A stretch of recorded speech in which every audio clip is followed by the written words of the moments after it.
Broadcasting from the stages of London, this is Musical Talk, the UK's first independent musical theatre podcast.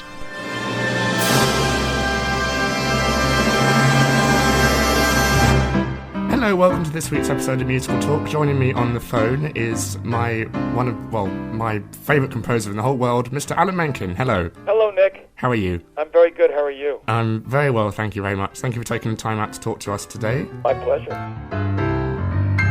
Now, Little Mermaid opened last night at the Fontaine Theatre. Yes, sir. How did this go? Oh, the opening was so exciting. The performance was wonderful. The audience was wonderful, and we had a great kickoff for the show. We're all very, very pleased. Is it everything you'd hoped it would be? The show itself? Yeah. Yeah, I'm really pleased with the show. It's not an easy balancing act to create something that is both an adaptation of an animated feature and at the same time gives it new dimension on stage. Expanding the score, trying to live up to the expectations of the people who love the original, and yet also trying to address the needs of a theater audience wanting to see something new as well. Mm-hmm. So there's always subjective elements where you try to get inside of people's expectations and see if you can satisfy them. But at the end of the day, you really, as an artist, have to satisfy yourself most of all. Did any lessons you learnt in adapting Beauty and the Beast apply to any techniques you did for Little Mermaid? I want to support and protect the original score that Howard Ashman and I wrote, mm-hmm. first and foremost, and then construct the rest of the score to be supportive to that and also fill in those other moments that are implied in the original score but we never had a chance to write. And hopefully in that process you get a couple of songs that will rise to the level of the other songs, which I think of as sort of the main tent poles, if you will. Mm-hmm. Beauty and the Beast, I know that Tim and I wrote a new song at the end of Act 1, If I Can't Love Her, and also we had a song that Howard and I had written for the movie called Human Again that never got in, and those were, I think, the two biggest new contributions. Howard and I wrote that for the animated feature. Yes. It was replaced by the song Something There, and because Human Again was a very large, ambitious number. It spanned a long period of time and showed Belle and the Beast coming closer and closer, and at the same time the objects looking forward to no longer being household objects and having the spell broken and becoming human.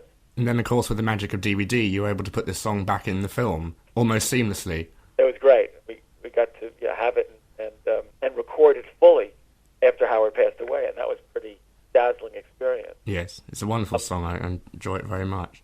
And same kind of thing we got to do on Aladdin when we recorded a fully orchestral version of Proud of Your Boy with Clay Aiken. It was so emotional to be able to go back to something Howard and I had written and then kind of breathe life into it after 15 years after the fact. Was Howard looking over your shoulder during the adaptation of Little Mermaid? I think so. I feel that. And it shows in the production, you think? Yeah. I feel his influence, and I feel his... it certainly gave me, strength and courage.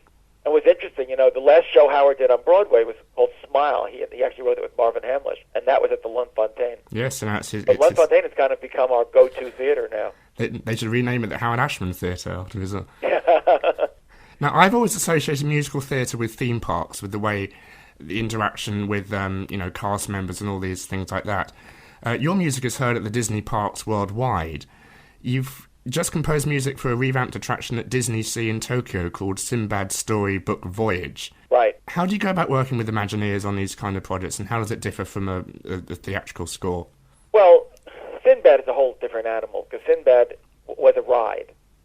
So that was a whole other discipline. I mean, there you're dealing with these 20 rooms, that this boat glides through. It's kind of like Pirates of the Caribbean or one of those kinds of rides where you go through different scenes.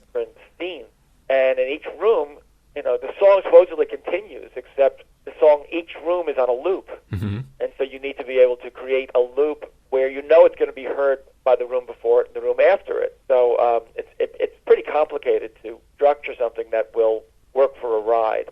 Basically, you want to catch the thematic material, have something that's general enough so that it can work for the entire ride, but also enough little specifics in each room so that it tells the story. And apparently they're planning a ride on the Little Mermaid now. Yeah, I think so. I don't have no relation to that at the moment. Which sounds very exciting. I'm sure they'll use my songs. And we were also working on a Snow Queen project for Tokyo Disney Seas. Yes. Which didn't happen, I think, for budgetary reasons. But that was going to be a real new theatrical creation. At California Adventure, we wrote an Aladdin musical, which also was directed by Francesca Zambello. I think it was about 40 minutes long. Who's directed Little Mermaid, now on Broadway. But, when you talk about Broadway, it really is not really akin to the park experience. That's what I think Disney have done so well, is they're able to give people who wouldn't normally go to Broadway, when they go to California Adventure, they can see a Broadway-style show included in their ticket price, which is wonderful. For the park. And then when they come to Broadway, there is a special niche yes. Of people who are going to be really satisfied by the kind of experience that they'll get from Beauty and the Beast or The Lion King or Mary Poppins or whatever. Or Little Mermaid. And there are those people, and many of whom are the critics, for whom that show is simply not created for them. They just don't get it. Well, I think shows like Wicked have proved that critics aren't really necessary anymore. Yeah, they're not, to be honest. No. I was actually this morning trying to think about any time in my career where the critics have actually made a contribution that has actually had an impact on the run of a show, either positive or negative. And the truth is, I just can't think of it. I think in few cases have I ever been, the quote-unquote the critic's darling. And in the cases where I was, it was kind of just the cherry on top. It didn't really make that much of a difference. Well, the famous quote is, the best show on Broadway is not on Broadway. Beauty and the Beast. That was Frank Rich. Listen, I have respect for many of the critics, and they're entitled to their opinion, and I'm interested in their opinion, actually. But often, you just look at it and you go, oh, they're not really looking from the very beginning of what, they're not looking for the experience that we're creating. So No. kind of, why would you come to review a French restaurant if you're looking for a Thai food? It's almost that kind of a disconnect. And yes, shows like Wicked and shows like Beauty and the Beast, most of the Andrew Lloyd Webber shows and most of the Disney shows have a bit of a strange disconnect with the critics, but they have a huge connect generally with an audience, and I think Little Mermaid is very much that kind of a show. There's a quality, number one, to the original material that makes people want to come and see it, and then the adaptation doesn't violate that. I think it adds to it to such a great degree that audiences who love the original love this. There's a kind of mystery about it, going to see what's been done beyond what people know off by heart, in a way. Right, and you get a lot of people second-guessing what you do, and that's just par for the course. You're going to have to live with that.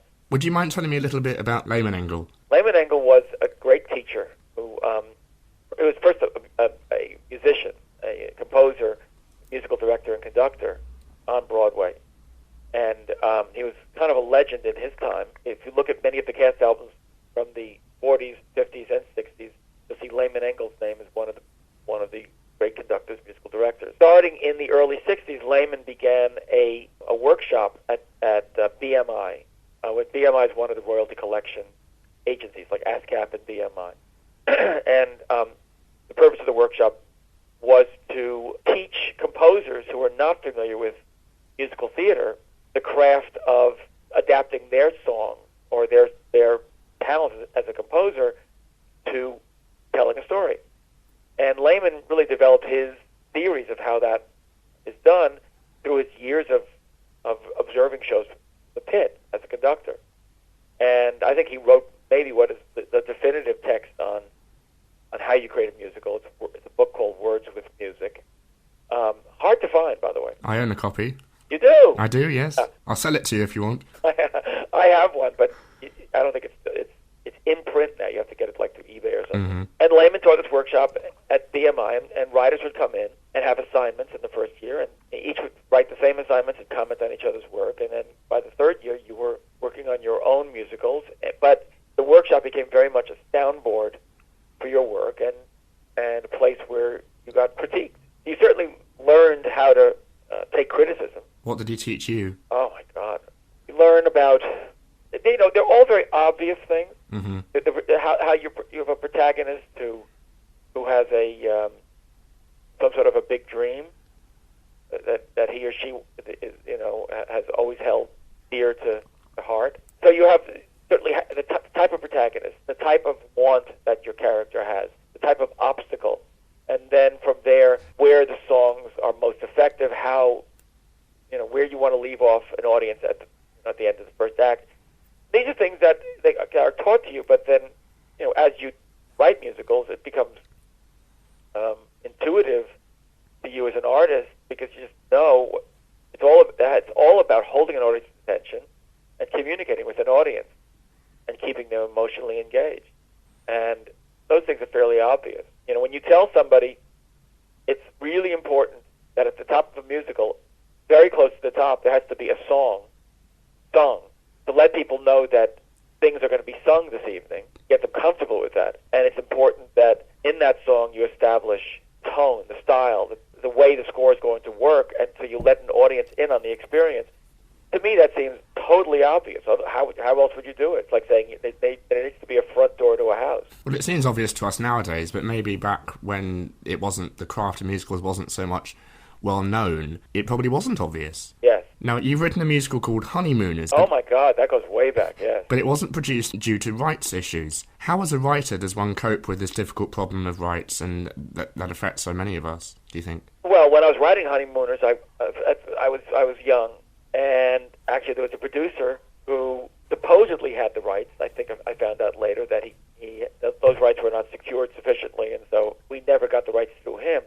Later on, at a time in my career where I had a lot more clout and a lot more weight, I actually went after the rights and tried to get them. They were making that movie of the Honeymooners, black version of Honeymooners, could not get the rights. Now I might be able to. And that was, of course, that was my music and lyrics. So it's a very early time in my career when I was doing both.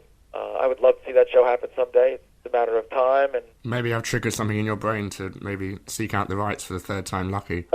Well, yeah, but not too soon, because I have an extremely full plate of other projects coming along that I have to fight my way through first. Well, I have to say, your Christmas Carol is one of the best versions out there, in my opinion. Thank you. Of a much adapted story. Now, how hard is it to adapt a musical that's been done so many times? I wasn't, because I made it a point not to study the other versions. I just really approached it as a new assignment, along with Lynn Ahrens and Mike Cochran. It had a very dark and operatic tone to it, which is what makes it stand out for me. The fact that it starts with some terrifying music just makes it wonderful, because the book starts in a very dark tone. Yeah, so it's not structured in a traditional way. The structure really is about the ghosts as they come and the lesson that Scrooge learns, and just basically to tell the story and catch the wonderful atmosphere of Dickens. And we had, of course, the assignment of doing this for a 6,000-seat theater in a 90-minute show, a second over 90 minutes. Big financial liability for the theater. So it took a lot of discipline to write that. I loved when that show was running. It was just fantastic to go each year and have that slice of Christmas down, London Christmas. Will it ever come to London, do you think? There were plans to bring it to London, and I wonder if there have been productions. I know there's each holiday season there's quite a few productions. I'm curious if there may have been some, certainly in England. I would love if it came to London. We usually have the Leslie Bricusse version in London, which is very good, but I still prefer your version. Thank you. I knew the Bricusse version only in passing. I don't know if I've ever actually watched the entire thing.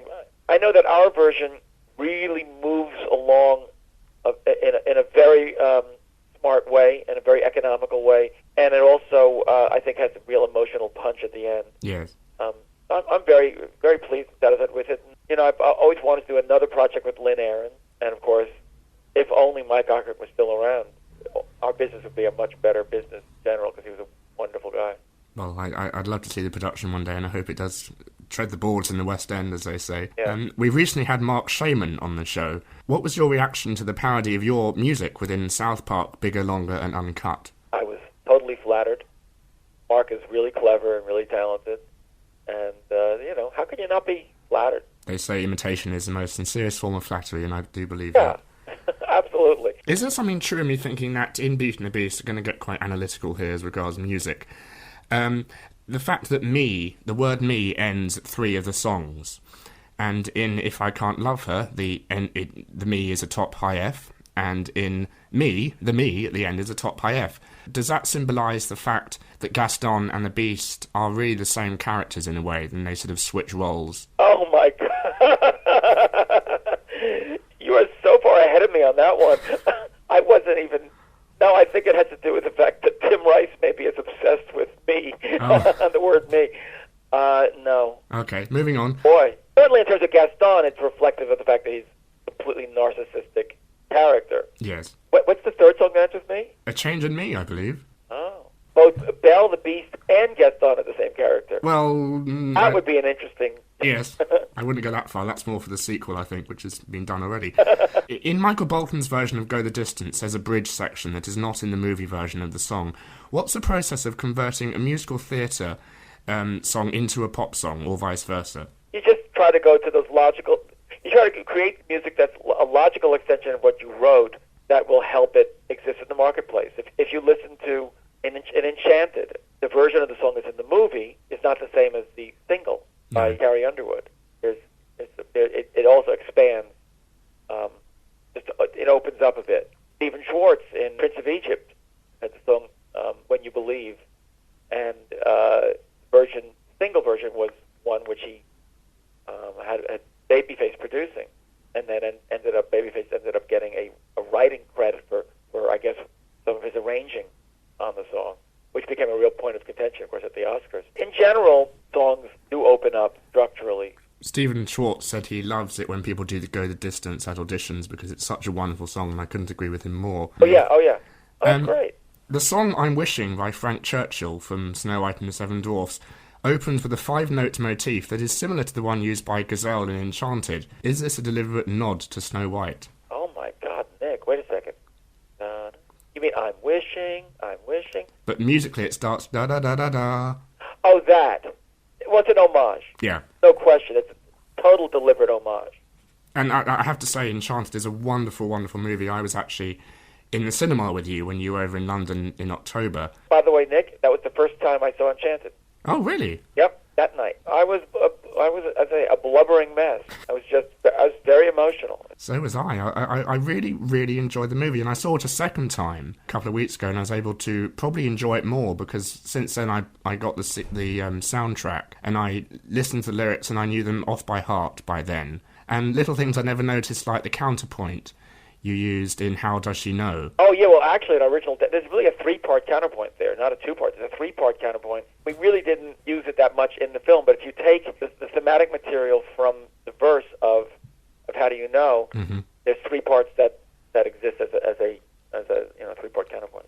Counterpoint really interests me, and I'm very impressed with your counterpoint in Carrying the Banner. That must have taken ages to work out. Oh, no, that was just a lot of fun. Carrying the Banner, Newsies never really lived up to our expectations or our hopes, and most of our ambition really sat in that song and Santa Fe and King of New York. And actually, we're sitting down to talk about a theatrical adaptation of Newsies in February. Finally. Another new project that I... But it's gained a huge fan base, especially with females for some reason. I can't work out why. Maybe it's the fact it has 200 teenage boys dancing in it. Well, I think it's both boys and girls. I mean, certainly older boys may not be that into it, but a lot of the younger actors I work with are just saying, "Please do Newsies." There's a lot of passion for that show. It's just a matter of figuring out how to really give it a real theatrical legitimacy. They came to me at the studio, and they're interested in doing this musical. Jeffrey Katzenberg used to blame me for the fact that they went forward into production because where the movie, I think, was a nice movie, they weren't prepared necessarily to go forward. And when they heard the songs, especially at a time where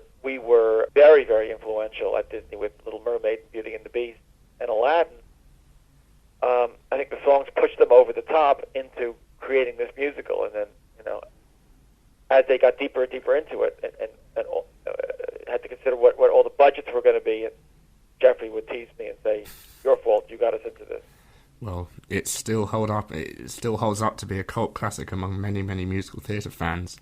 Yeah. I'm going to ask you 8 quick questions, and you'll have to give your answers very quickly. Is that all right? I hope I can do it. Question 1, your favourite score? Aladdin. Question 2, your favourite non-musical theatre composer? Brahms. Favourite musical theatre composer? Frank Lesser. What would you say to Walt if you were to meet with him today? I would say thank you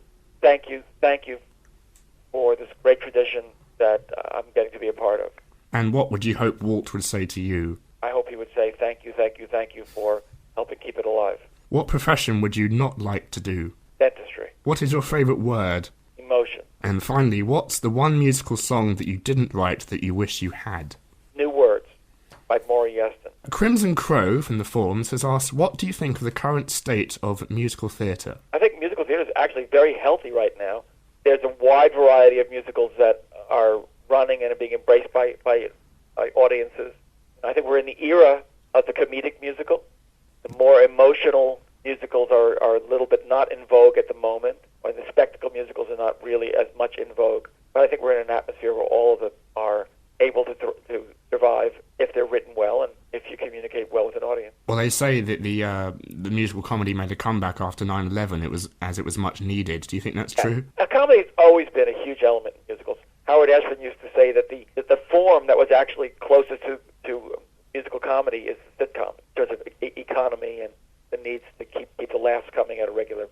Quickly, what was it like working with Howard? It was very intense working with Howard, and it was thrilling working with Howard. Would he crack jokes all the time? Because I get the impression from his lyrics that he was an incredibly humorous person. He was very funny, very impatient, he was very exacting, and very passionate. That's all you want in a collaborator, isn't it? Sophie says, what point in your career did you realise, oh my God, I'm amazing? Or when was the first time someone told you that you had potential? I mean, that kind of thing, unfortunately, comes usually at a point where it's not true, but if you're feeling your oats. I would say after a couple of years in the BMI workshop, I began to realize that I had a unique gift. Mm-hmm. And I began to get attention and approval, and then I guess at some point I must have said, oh my God, I'm amazing. Those words exactly, yes. Since you're so brilliant at using so many musical musical styles in your scores, like country and western in Home on the Range, Arabian style in Aladdin, gospel in Hercules, medieval gothic in Hunchback, is there a style of music that you have yet to conquer or would see as a future challenge? That's from Irving. Sister Act is opening in London, actually, next fall, and that's a disco-style musical.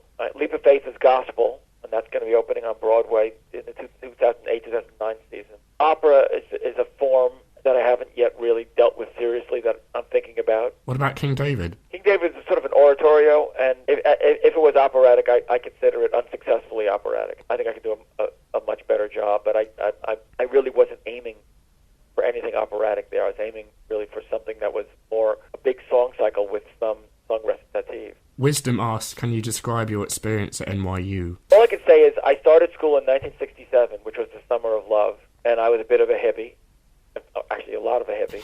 So the academic part of my relationship to NYU was pretty unsuccessful, but I was very active. I wrote musicals and thoroughly enjoyed my 4 years of college. Thank God I was able to stick it out and not get thrown out of school. But I was hardly the model student, although that's something they've forgotten about since. And now I have a Distinguished Alumni Award, a doctorate, and a scholarship in my name. Well, there you go. It proves that you don't need to really do much at university, but unfortunately, listeners, please don't take that advice. He also asked, what would be your second choice as a career? A chef. I am actually not a good cook, but I would love. I love eating, or maybe a wine taster. Yes. Marika asks, what did you think of the Menia Chocolate Factory production of the revival of Little Shop of Horrors? I thought it was really exciting, and there were things about it that I actually didn't understand very well. There were sort of certain Americanisms, if you will, that didn't translate as I expected to the English stage, to this interpretation of the show. And there were certain things that were done that were so more akin to English culture than to American. Can you give any examples? Just some of the choreography, some of the acting choices were for me, not something that I really understood, and yet the English audience really enjoyed it. So I can't pretend to totally understand why it worked. It absolutely worked totally for an English audience. I'm not sure that production would have worked for an American audience.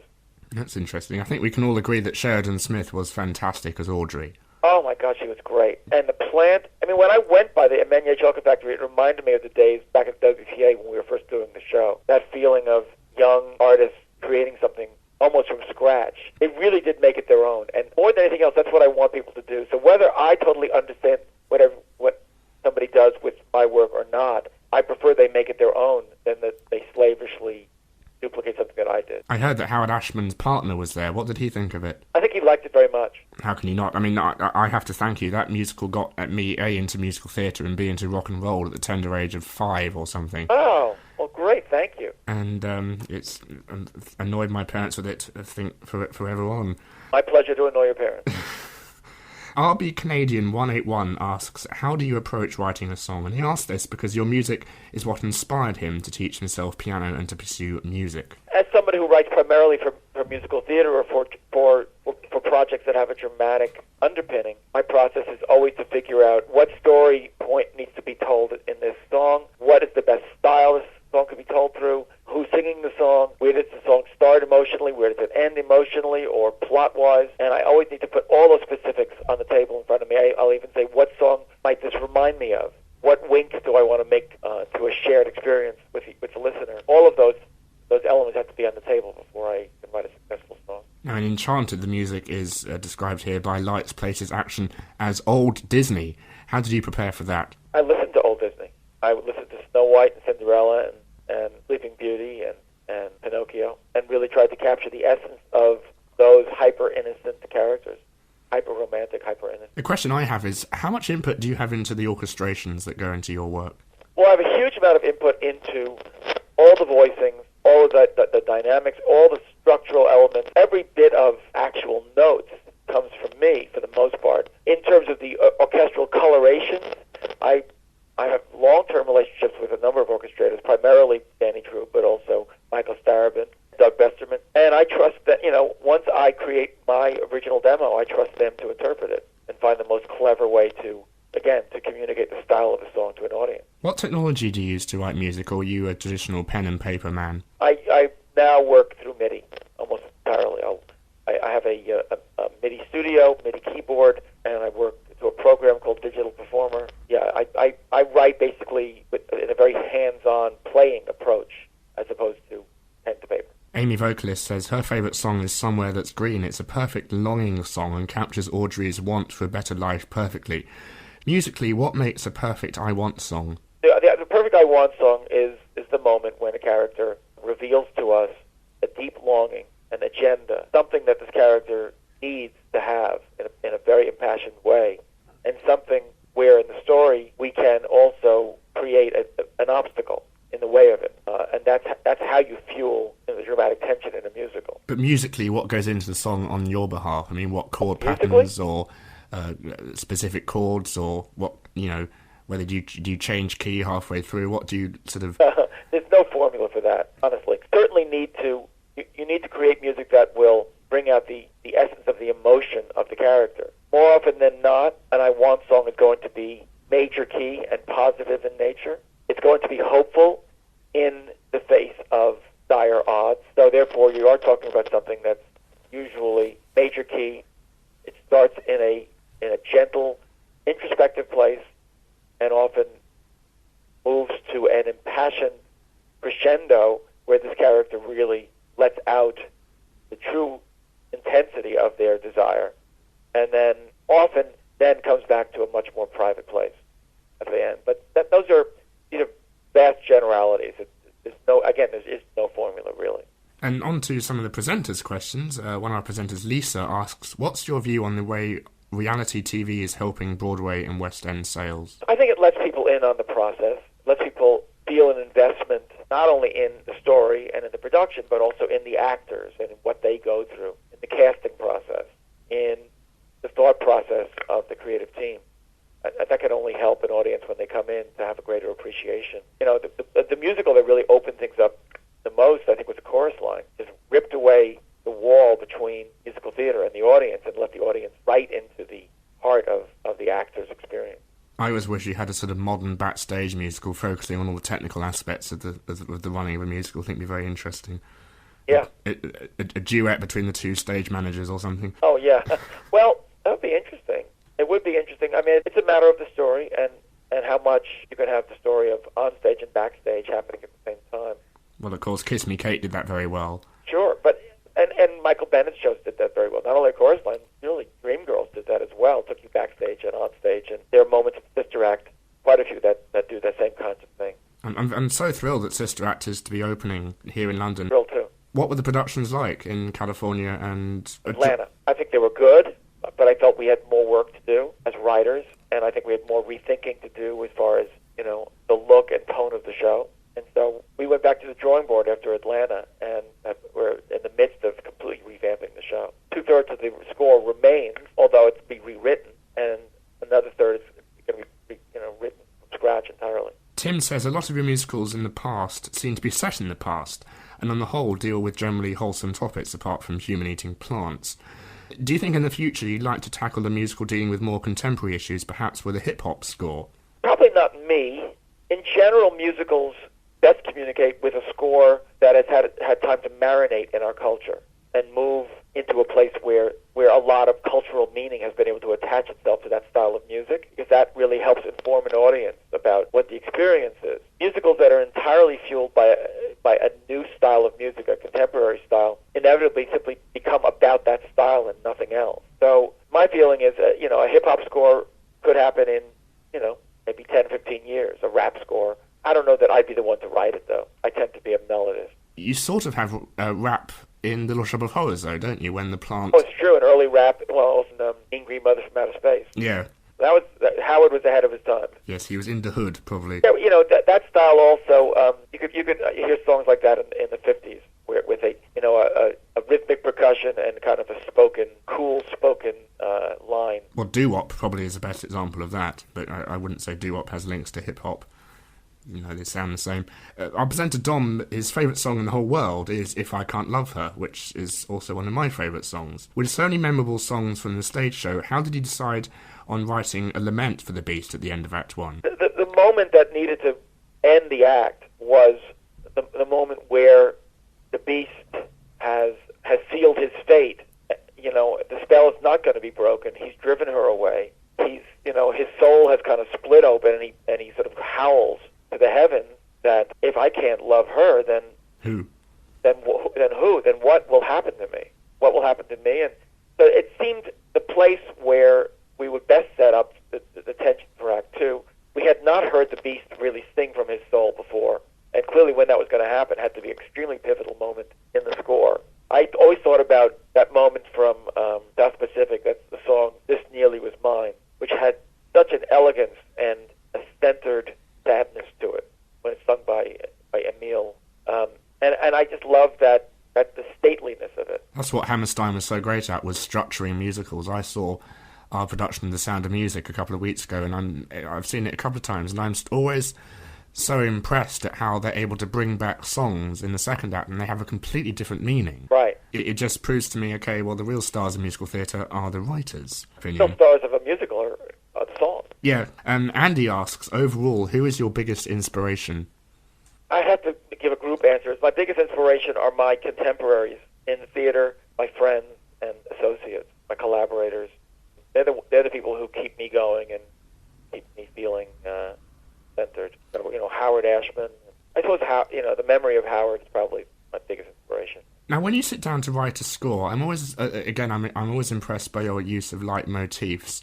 Do you write those first and then do the songs, or do you fit them in the songs, or do they all come at the same time? No, I usually try to create the song moment and then find the leitmotifs within it that I'm going to use elsewhere in the score. But the completed song usually then speaks to me and reveals to me what are the moments that will thread their way through the rest of the story. Because I love the moment at the end of If I Can't Love Her where you quote the opening da-da-da, right.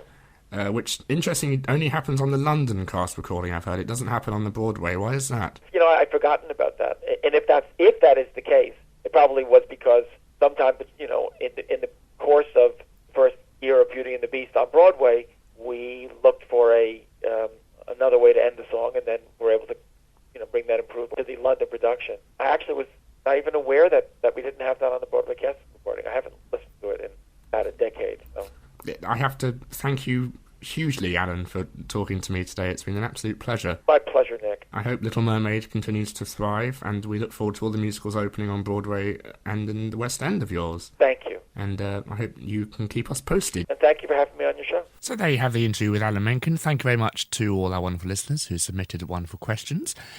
Now, we all know Alan Menken is a wonderful songwriter, but his daughter, Anna Menken, is also a wonderful songwriter. So we're going to close the show with one of her songs. This is called Overtone. Thank you very much for listening. If you have any questions or comments, it's feedback@musicaltalk.co.uk. Thank you for listening, and we'll see you next week. Picture your life. Picture it now. Is it what you imagined? Is it all you thought it would be? We're all grown in stone houses. We're all brought up in the dark,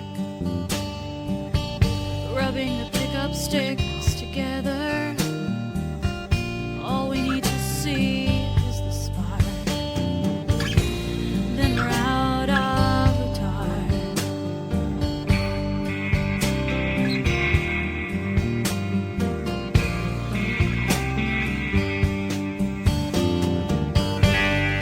Open your eyes, see it for what it is, because you just see the image, but the brilliant colors stir within the skies.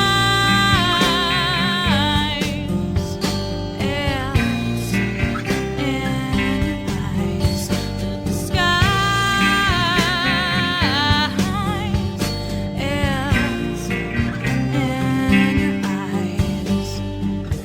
So little gunslinger, tell me what's on your back. What are you fighting for? When are you gonna attack? How did it come to this? It all started with one little spark, and now the flames are massive. Can't we go back to the start?